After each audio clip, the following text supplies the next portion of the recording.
11 বছর ভালোবেসে সম্প্রতি বন্ধ হয়েছে কথাবার্তা। এদিকে মেয়ের বিয়েও ঠিক করে দিয়েছে বাড়ির লোকজন। বাড়িতে চলছে প্যান্ডেল তৈরির কাজ। তারই মাঝে মেয়ের বাড়ির সামনে ধর্নায় বসল প্রেমিক। আর এই ঘটনাকে কেন্দ্র করে ব্যাপক চাঞ্চল্য ছড়িয়েছে এলাকায়। এদিন ধর্নার এই ঘটনাটি ঘটে মাথাভাঙা 2 নম্বর ব্লক এলাকায়। জানা গেছে মাথাভাঙার পচাগড় এলাকার এক যুবকের সাথে ওই এলাকার এক যুবতীর প্রায় 11 বছর ধরে প্রেমের সম্পর্ক।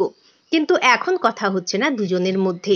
তাই উপায় না পেয়ে একেবারে প্রেমিকার বাড়ির সামনে ধর্নায় বসে যুবক। এদিকে এলাকায় ধর্নার খবর পেয়ে ভিড় জমায় এলাকাবাসীও।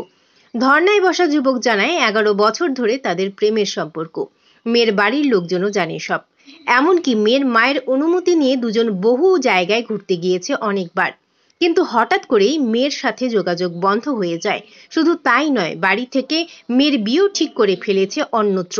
দুদিন বাদেই বিয়ে, আর তাই প্যান্ডেলের কাজও চলছে জোর কদমে। অবশেষে উপায় না পেয়ে তাই এদিন মেয়ের বাড়ির সামনেই ধর্নায় বসে। যতক্ষণ না পর্যন্ত মেয়ের বাড়ির লোকজন মেনে নিচ্ছে ততক্ষণ ধর্না থাকবে, উঠবে না।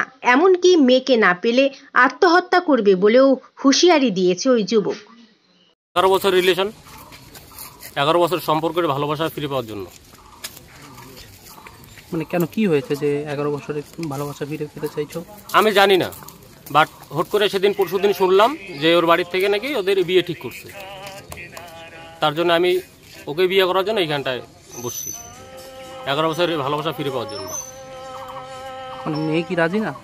তা মেয়ের সাথে যোগাযোগ হয় না আমার। মেয়ের নাম্বারে ফোন করলে অন্য কেউ রিসিভ করে মেয়েকে ফোন দেয় না। তো এখন কি ভাবছো, মানে কি করবে? মেয়েকে বিয়ে করে তারপর এখান থেকে যাবো, না হলে এখানটা সুইসাইড করবো। মানে হঠাৎ এরকম সিদ্ধান্ত নিতে হলো কেন? সিদ্ধান্ত সেটা মেয়ের বাড়ির লোকে জেনে হঠাৎ করে কেন বিয়ে দিয়ে দিচ্ছে, এবং আমাকে 6 মাস সময় দিছিল যে তুমি তো এখন প্রাইভেট কোম্পানিতে কাজ করো, ভালো কিছু একটা করো, দোকান টোকান করো, আমরা তোমার সাথে আমার মেয়ের বিয়ে দিব।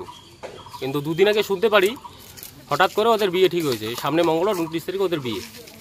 তার জন্য এখানটা আসা, ওকে বিয়ে করার জন্য। মানে হঠাৎ করে তোমার এই সিদ্ধান্ত কেন? 11 বছর রিলেশন, যাতে ভালোবাসা নষ্ট না হয় ওই কারণে এখানটা আসা। মানে মেয়ের বাড়ির লোক কি রাজি না? মেয়ের বাড়ির লোক আগে সবাই রাজি ছিল, বাট এখন কি এমন হলো সেটা জানি না। 6 মাস আমাকে সময় দিছিল যে তুমি একটা কিছু করো। তারপর আমার ওর কথা মতো আমার জমি টমি বিক্রি করে দোকান টোকান করছি, কিন্তু এখন হঠাৎ করে বিয়ে দিয়ে দিচ্ছে আমার অজান্তে। এখন মেয়ের বাড়ির লোক যদি মেনে না নেয় তাহলে কি করবে? আমি এখানটায় যদি আমি মেয়েকে না পাই তাহলে এখানটা আমি সুইসাইড করবো, আর তার জন্য দায়ী থাকবে টোটাল ওর বাড়ির লোক। মেয়ের সাথে কি যোগাযোগ হচ্ছে না? না, মেয়েকে ফোন করলে ফোন দিচ্ছে না। এবং এদের বাড়ি থেকে সম্ভবত কালকে আমাকে মারার জন্য লোক পাঠিয়েছিল। রাত্রি 11:55 আমাকে বাড়ি থেকে তুলে এনে বেধড়ক মারছে। কি নাম তোমার? আমার নাম প্রাণেশ পাল। বাড়ি পচাগড়।